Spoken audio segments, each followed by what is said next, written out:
Hello viewers, কেমন আছেন?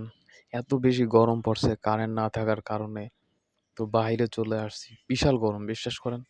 এই বিকালের দিকে কারেন্ট নেই অনেক সময় ধরে। এই কারেন্ট না থাকার কারণে পুরো ঘর অন্ধকার এবং চারিপাশে দেখেন কোনো জায়গায় আলো নাই এবং একটা গাছের পাতাও নড়তেছে না। মানে এত বেশি গরম পড়ছে। বাইরে এসেও শান্তি পাচ্ছি না। সবকিছু খোলা আছে তাও বাতাস পাচ্ছি না। কি গরম রে ভাই! সব কি আবার রোদও নাই। মানে মনে হচ্ছে বৃষ্টি আসবে এরকম একটা ভাব। মানে একবারে স্তব্ধ হয়ে গেছে। সবকিছু দেখেন কিরকম শুকনো রয়েছে, কিন্তু তাও হঠাৎ করে এই গরমটা কোত্থেকে আসতেছে আর বৃষ্টিটা কোথা থেকে নামবে। এখন আসলে কি মাস বাংলা যে এত বৃষ্টি, এত বেশি গরম। দেশে একবার এমন একটা গরমের একটা টেম্পারেচার উঠছিল, মানুষ তো মনে করেন এসির তলে থাইকেও মনে করেন গরম হয়ে যেত। সেই তাপের থেকে বাঁচা গেছে। কি সুন্দর বাহিরের পরিবেশ। আসলাম বাইরে বাতাস খেতে, এসে দেখি গাছের নেই পাতা, সরি মানে গাছের নড়ে না পাতা, আর আমরা তো আছি একা। কি করা যায় বলেন তো? ওহ, শেষ।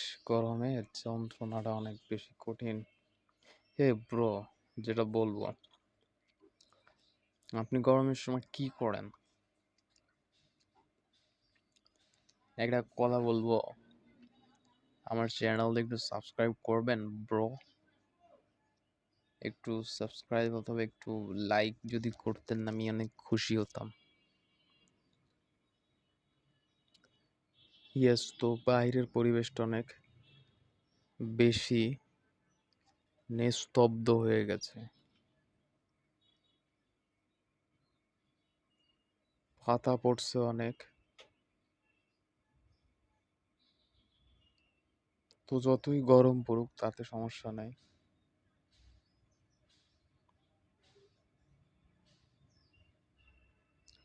গলায় গামছা দিয়ে ঘাম মুছতে হবে। ভিতর হচ্ছে অন্ধকার।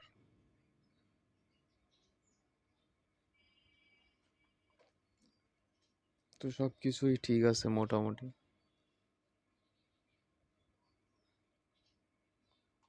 তো এই পর্যন্ত আজকের ক্যালিগ্রাফি আর কি, যেটা বলতেছি মানে ভিডিও মেকিং এর প্রফ ইয়াটা, বিষয়টা। ওকে, তো see you next time and another blog.